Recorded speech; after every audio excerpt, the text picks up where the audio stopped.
Question number 1 answer true and false. हमको यहाँ बताना है ट्रू और फॉल्स बताना, ठीक है। अगर 8/5 को, पहला क्वेश्चन है 8/5 डिवाइड बाई 7/8, 7/8 डिवाइड बाई 8/15। तो 8/15 को मान ले रहा है ए डिवाइड बाई बी, 7/8 को बी मान ले तो B divide by A.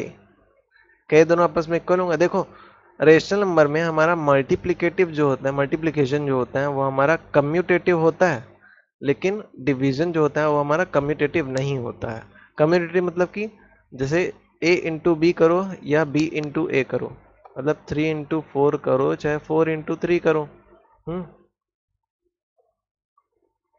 Answer तो हमारा वही आएगा, इधर भी 12 आएगा और इधर भी 12 आएगा। लेकिन डिवीजन के लिए ये नहीं होता है। तो डिवीजन हमारा कैसा होता है, कम्यूटेटिव नहीं होता है। तो अगर हम लोग करना चाहें तो इसको अगर हम लोग सॉल्व करेंगे तो 8/15, तो डिवीजन हमारा क्या होता है, मल्टीप्लाई में कन्वर्ट होता है, फिर रेसिप्रोकल कर देते हैं हम लोग, इक्वल्स टू 7/8 डिवाइड हमारा मल्टीप्लाई में कन्वर्ट होगा और 15/8। इसको करके देख लेते हैं हम लोग, 8 8 64 और 15 इंटू 7 कर लेते हैं हम लोग, 7 5 35, 7 8 9 10, 105, ठीक है, और इक्वल्स टू 105/64। तो क्या ये दोनों एक सिमिलर है? नहीं, ये दोनों अलग अलग चीजें हैं ना। तो हम लोग कहेंगे कि ये फॉल्स, कि ये दोनों आपस में इक्वल नहीं है, जबकि वहां पर क्या बता रहा है, इक्वल बता रहा है, तो ये फॉल्स हो जाएगा। दूसरा क्या बोला है, एडिशन डिस्ट्रीब्यूट्स ओवर मल्टीप्लीकेशन इन रैशनल नंबर। नहीं, सिंपल सी बात है कि एडिशन जो है हमारा, क्या वो डिस्ट्रीब्यूट हो जाता है मल्टीप्लिकेशन में के लिए रेशनल नंबर में? नहीं, ऐसा नहीं होता है। इसका क्या है, इसके बाद क्या है, -8, -8 का रेसिप्रोकल क्या 1/8 होता है? नहीं, इसका 8 -8 लिखा है ना, 8 के नीचे कुछ नहीं मतलब 1। रेसिप्रोकल का मतलब क्या होता है, उल्टा कर देना। तो इसका उल्टा क्या हो जाएगा हमारा, 1/-8। डिनोमिनेटर नेगेटिव नहीं होता तो क्या बन जाएगा, -1/8। इसका रेसिप्रोकल ये होगा, ना कि 1/8 होगा। तो ये भी गलत है हमारा। और ये जो था ना एडिशन डिस्ट्रीब्यूट ओवर मल्टीप्लिकेशन, नहीं, दरअसल हमारा अगर 1/2 लिखा हो फिर अंदर कोई रेशनल नंबर लिखा हो 1/3 प्लस 1/4, तो क्या होता है, मल्टीप्लिकेशन हमारा डिस्ट्रीब्यूट होता है, ठीक है।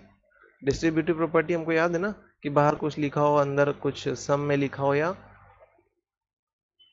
माइनस में भी लिखा हो तो हम लोग डिस्ट्रीब्यूट करते हैं। तो मल्टीप्लिकेशन हमारा डिस्ट्रीब्यूट होता है, ना कि एडिशन डिस्ट्रीब्यूट होता है। तो ये भी गलत था और ये भी फॉल्स है हमारा। इसको देख लेते हैं, क्या ये रेशनल नंबर बनाएगा? तो इसको हम लोग सॉल्व करके देख लेते हैं। तो क्या लिखा है, 3/4 डिवाइड, डिवाइड हमारा क्या कन्वर्ट हो जाता है, मल्टीप्लाई में कन्वर्ट हो जाता है, और इधर वाले हम लोग क्या करते हैं, रेसिप्रोकल कर देते हैं, ठीक है। तो -7/8 ये हो जाएगा। सॉल्व कर लेते हैं इसको, 3 7 जा 21 और 4 8 जा 32। तो हमारा ये बनेगा, जो कि एक रेशनल नंबर है, तो इसका हम लोग कह सकते हैं हाँ ट्रू, ये एक रेशनल नंबर फॉर्म करेगा। और इसको ढंग से समझाना है तो मैं इसको इस तरह समझा सकता हूँ, 3/4 डिवाइड हो रहा है ना, तो इसको बड़ा सा ऐसे लिख लें, फिर -8/7, ऐसे लिख लो। फिर वैसे ही फिर इसको हम लोग क्या करते हैं, उल्टा, ये जब इसको ऊपर ले जाते हैं ना तो उल्टा हो जाता है। तो 3/4 इंटू 7/8, डिनोमिनेटर नेगेटिव नहीं होता इसलिए हम लोग माइनस ऊपर लिख देते हैं, ठीक है। बाकी इसको फिर वैसे ही सॉल्व कर लिया था हम लोगों ने। आगे क्या बोल रहा है, ये और ये, हाँ अगर इसको सॉल्व करेंगे तो इधर भी 0 आ रहा है और इधर भी 0 आ रहा है, ठीक है। तो ये बोल रहा है कि this implies that 0 is multiplicative identity for rational number.